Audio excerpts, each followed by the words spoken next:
Hello friend, supreme কোর্টের একটি বিজ্ঞপ্তি ছিল 16ই নভেম্বর 2024। সেই অনুযায়ী একটি ভিডিও আমি দিয়েছিলাম। আবার আজকে সেই সংক্রান্ত বিষয়ে আরও একটি ভিডিও আপনাদের সঙ্গে শেয়ার করতে হচ্ছে। তার কারণ হচ্ছে যে এবার নতুন প্রধান বিচারপতি নিয়োগ হওয়ার পর সুপ্রিম কোর্টে একটু অন্যরকম বিষয় লক্ষ্য করা যাচ্ছে। বেশ কিছু পরিবর্তন সেখানে আমরা লক্ষ্য করতে পারছি। এর আগে যে এসএসসি 2016-র যে মামলা, সেই মামলার পরিপ্রেক্ষিতে কতগুলো পদক্ষেপ লক্ষ্য করলাম, যদিও সেই মামলা পিছিয়ে যাচ্ছে। আবার ওবিসি মামলা, যে মামলাটি ভীষণ ভীষণ গুরুত্বপূর্ণ, যার জন্য বিভিন্ন নিয়োগ ব্যবস্থা থমকে আছে এবং অনেক যারা ওবিসির সার্টিফিকেট আছেন তাদের সেই সার্টিফিকেট কী হবে এ নিয়ে দুশ্চিন্তায় আছেন।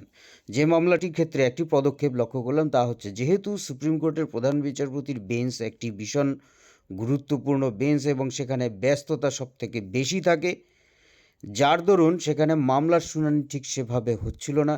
এবার একটি জিনিস কিন্তু লক্ষ্য করা গেল সেই মামলার ক্ষেত্রে, যে ওবিসি মামলার ক্ষেত্রে সেখানে বেঞ্চ চেঞ্জ হয়ে গেল, অর্থাৎ সুপ্রিম কোর্টের প্রধান বিচারপতির যে বেঞ্চ ছিল সেই বেঞ্চের, অর্থাৎ তিনি এখন সেই মামলাটি শুনবেনই না, অন্য বেঞ্চে চলে গেল, অন্য বিচারপতিরা সেই মামলাটি শুনবেন।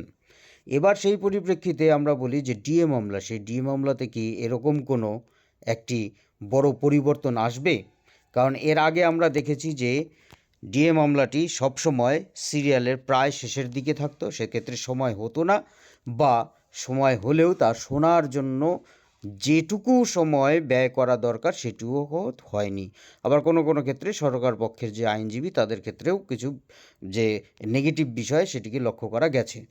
এবার সেক্ষেত্রে যে ডিএ মামলার ক্ষেত্রে যে এবার নিশ্চয়ই আমরা একটি ভালো পদক্ষেপ আশা করতে পারি, কারণ মঙ্গলবার, বুধবার, বৃহস্পতিবার এই যে 3 দিন, এই 3 দিনগুলোতে কিন্তু যে সাধারণ যে ম্যাটারগুলো, রেগুলার ম্যাটারগুলো, রেগুলার হিয়ারিং ম্যাটার, সেগুলো কিন্তু হবে না। সে যদিও হয় সেটা কি হবে, সেকেন্ড হবে। আমাদের ডিএ যেটি, সেটা হচ্ছে after notice matter. After notice ম্যাটারের মধ্যে পড়ে আমাদের হচ্ছে ডিএ বিষয়টি।